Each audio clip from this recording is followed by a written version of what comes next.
to another crafty video. You join me just as I start spinning a new single on my drop spindle. Today I'm spinning undyed blueface Leicester, which is a British sheep breed. When starting to spin, some people like to use a leader yarn, that is, a length of finished yarn. Spinning the spindle while suspending it from the fibre allows it to twist the fibres far more and far faster than I could twist it with my hands. Then I pull out some more fibre to the thickness that I want, and let some of the built-up twist into it. That's literally all there is to making yarn, twisting fibres together until they're strong enough to hold themselves together. Once I've made a length long enough to attach to my spindle, I unhook it, and keeping it taut so it doesn't spring back on itself, wrap it around the shaft of my spindle. Then I can bring the end back up to the hook and spin some more.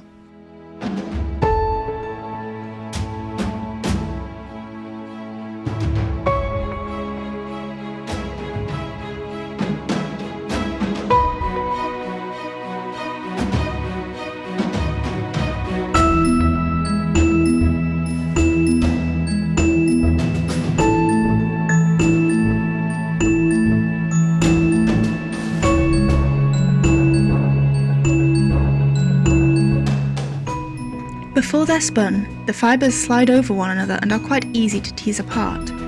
My fingers pinch the point between the fluff and the yarn so that the fibres I haven't thinned to my desired thickness yet don't get twisted and will still be easy to tease out or draft. Once there's enough twist in the yarn, I move my fingers up into the newly drafted fibre, and the twist follows. The twist moving up into the drafted fibres is what makes it strong enough to hold the weight of the spindle. If I've drafted too little fibre, causing the yarn to be too thin to hold the weight of the spindle, it will snap and the spindle will drop.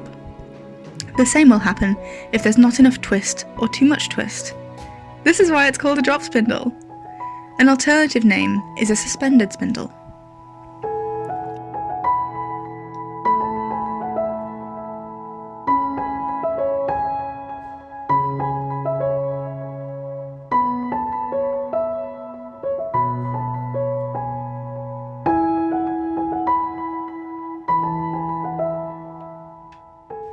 Spinning is a very mindful craft. You have to pay attention to what both your hands are doing, how thick the yarn is, how twisted the yarn is, and how fast the spindle is spinning. It sounds a little complicated, and it did take me a while to get the hang of it, but once I did, a lot of these things can be done almost on autopilot, in quite a meditative way. You can feel the fibres on one side of your pinched fingers getting twistier and twistier, and when you move that pinch to another point in the fibre, you can literally feel the twist zip up to meet you. I find it so satisfying to make something from scratch with my own two hands like this, and I find the drop spindle to be such a simple, elegant tool. It's enlightening too to learn how people made things in centuries past. I still consider myself a fairly new spinner, and I'm self-taught from YouTube videos and Abby Franquemont's book, Respect the Spindle. If you'd like to learn to spin, I highly recommend this book, as well as Gillian Eve's YouTube channel. She has some great beginner tutorials. I'm not really sure if the techniques I'm using are right or proper, but it seems to work, so I figure it can't be too far wrong. But then again, every human is an individual and has their own way of doing things. This just so happens to be mine.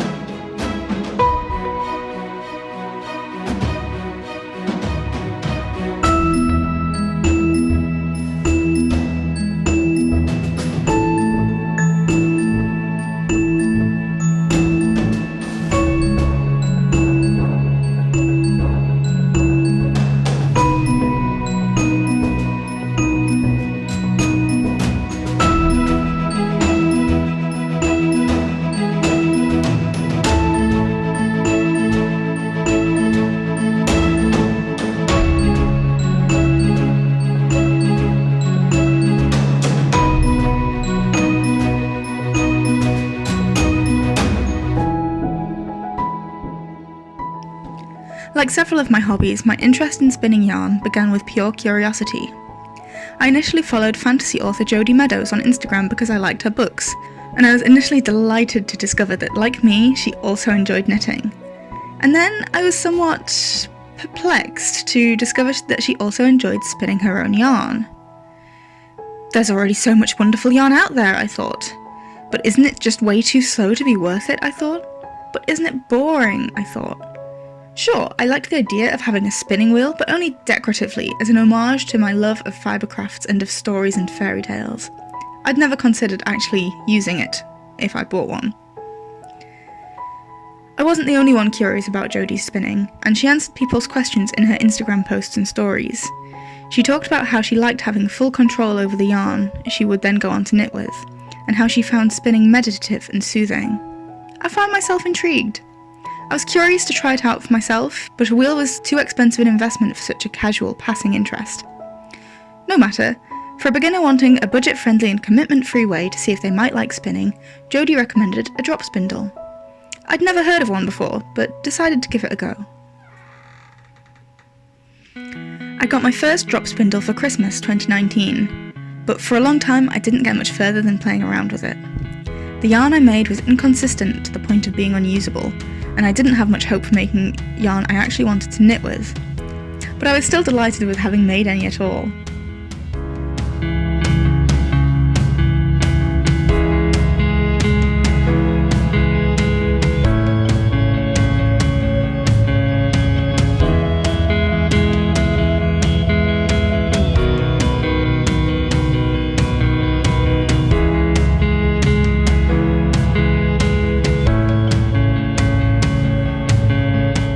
Sometime in 2022, I started listening to Andrea Mowry's podcast/knitting advice video series called I'll Knit If I Want To.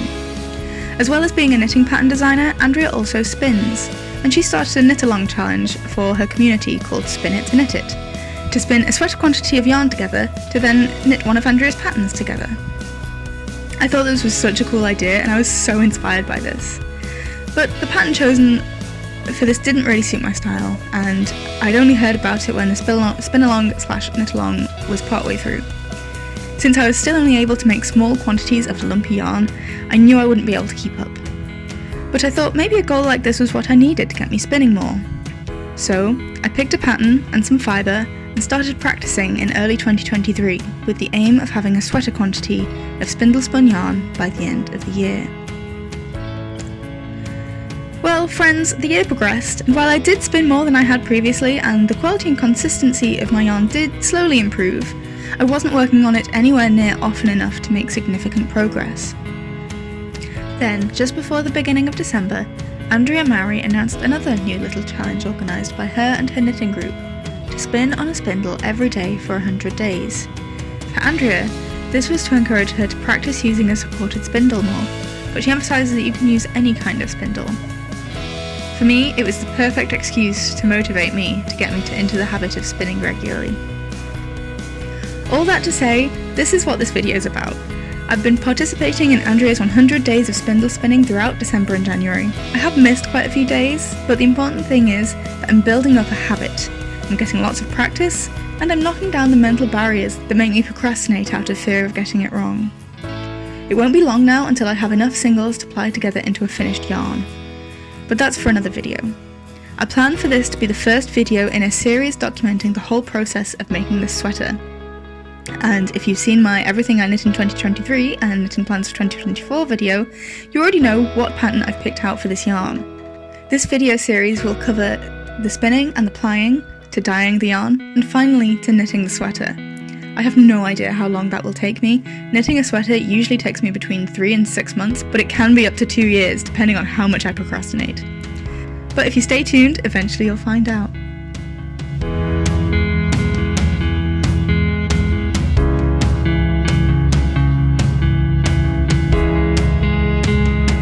This Blueface Leicester single is the second single ply I've spun for this project, and it isn't the only yarn I've been working on during the 100 days of spindle spinning. One of the other singles I've been spinning is a grey Cheviot wool, which is going to make up the third and fourth plies of the 4-ply yarn I'll use for my sweater. The others are just for fun spins, one to try out spinning with dyed wool, and one to try out spinning a silk and alpaca blend, which is delightfully soft. I don't know what I'll use either of them for once they're done, or even what colour I'll dye the silk and alpaca, But I think I'm leaning towards shawls, since it doesn't matter so much if the thickness of the yarn isn't as consistent, and the tension of the stitches is even throughout. Or maybe I could use them for some little crochet amigurumi projects, or to have a go at tapestry weaving or tablet weaving.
While spinning on a spindle may be slower than on a wheel, one benefit, in addition to its cost effectiveness, is its portability.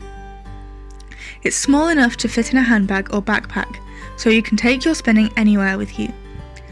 I admit I did take my spindle on this walk with me only so I could film in an aesthetic location, and did no more spinning than was needed to get this footage. It was December, and it was kind of windy in the Peak District that day, so I wanted to keep my gloves on as much as possible. Plus, I'm not yet confident enough to try walking while spinning, especially out and about where it might get muddy if I drop it. But taking my spindle to the pub for book club, however, well, let's just say this is far from the first time I've done this. Once I developed the muscle memory for all the motions, the instinct for feeling whether or not the yarn has the right amount of twist in it, spinning became the perfect activity for keeping my anxious hands busy while doing things that don't require my hands, like chatting to friends.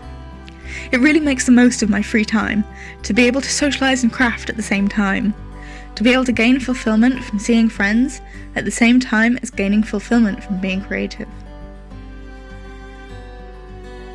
It is now February, and I'm still doing my best to spin for even just a minute or two most days. The 100 Days of Spindle Spinning challenge does specify 15 minutes a day, but it's not like it's a formal challenge with winners and prizes or anything, so there's no reason you can't take it at your own pace. For me, I feel 15 minutes a day would be an ideal amount of practice, and if I do have the time and energy, I'll try and do that, but if I can manage to even just pick up my spindle most days, I'm happy with that. Sometimes it's great to set the bar high and push yourself to reach the stars, but other times you just need to prove to yourself that you're capable of consistently getting yourself off the ground. And in this case, it's not about getting to the finish line for the fastest I possibly can, but just taking one step at a time, and it'll take as long as it'll take. What matters is that eventually I'll get there. Once I've spun enough that the weight of the yarn starts to affect the way the spindle spins, it's time to remove it from the spindle. You can just slide the whole lot off the end of the shaft in one go, but when removing the first single, I wound it off the shaft into a ball, so for consistency, I'll do the same again now. I'm pretty sure I've overspun this yarn, meaning I've put too much twist in it. You can see it immediately popping into little springs the moment I let the tension go even slightly, and it does feel a bit taut and tough. I did overspin it on purpose because I will be plying it, which will involve spinning it in the other direction, which will take some of the twist out, but I am a little worried that I went too far. At the end of the day, I am still learning, and this is a valuable experience in leveling up my skills. Maybe it'll turn out wonderfully, or maybe it'll only turn out okay. We'll just have to see how it turns out once I play it. Whatever happens though, I'll still have made my own yarn, and that'll still be pretty damn cool.